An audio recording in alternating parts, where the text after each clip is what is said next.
Jeremiah chapter 31 verse 3. The Lord appeared to us in the past, saying, I have loved you with an everlasting love. I have drawn you with unfailing kindness. Magandang umaga. Ang tatalakayin po natin ngayong araw sa ating daily devotion ay ang love, covenantal love. At ang muna pong katuruan, natutuwa ko ngayong araw kay Pastor Russell Ocampay. Covenantal love is a promise. Yung love daw po o yung pagmamahal na batay sa covenant ay isang pangako o isang promise. Sa teksto po o sa talata na binasa natin, sinasabi po ng ating Panginoon Diyos na iniibig kita ng walang hanggang pag-ibig. Ibig sabihin po na to, ang pagmamahal niyo po sa bayan ng Israel, which is in the context na binasa natin sa passage na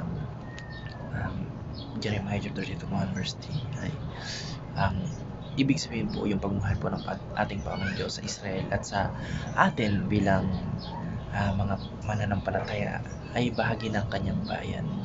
Hindi po ito pansamantala o pabago-bago kasi nga po ang ating God is unchanging God. May pangako po siya na mamahalin niya tayo magpakailanman.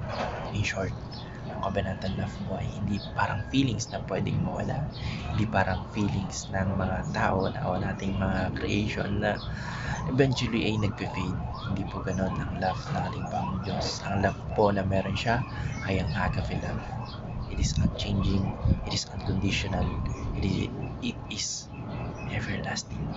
Isa po itong matibay na pangako ng ating Panginoon Diyos na hindi niya tayo iiwan kahit tayo pa ay lumayo.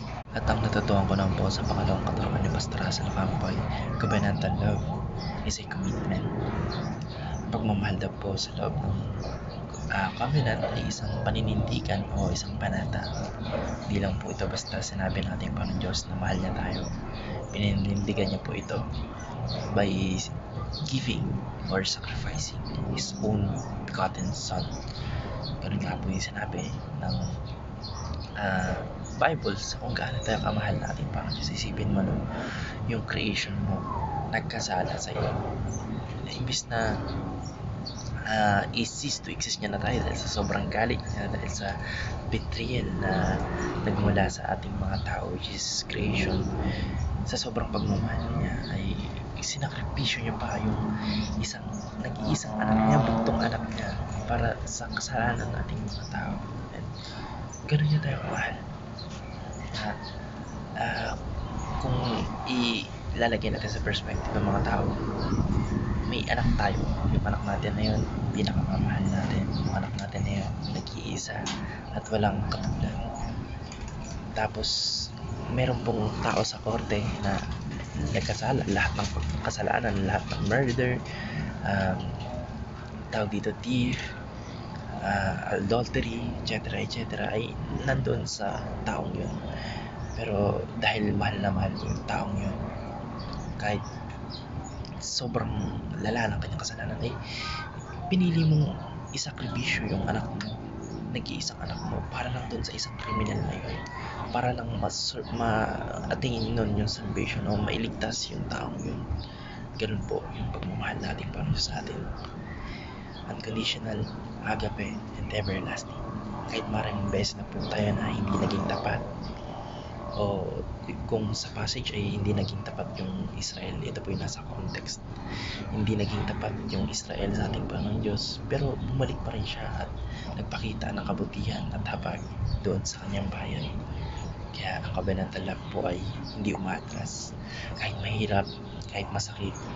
It's a love that says kahit anong mangyari, pipiliin kita na mahalin.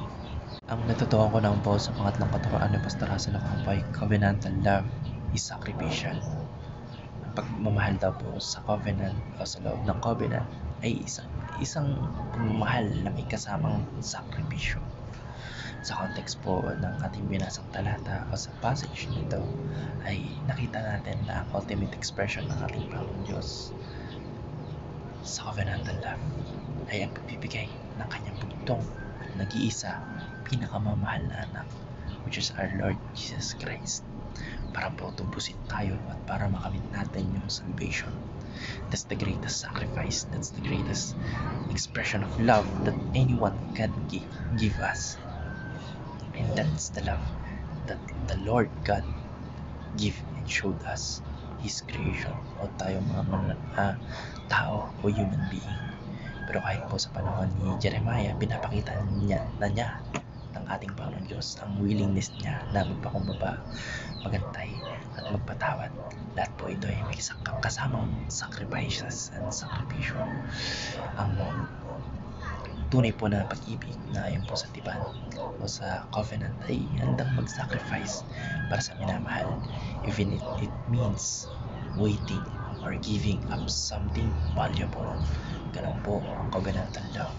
Ganon ang agape love na ipinakita sa atin ng ating Panginoong Diyos.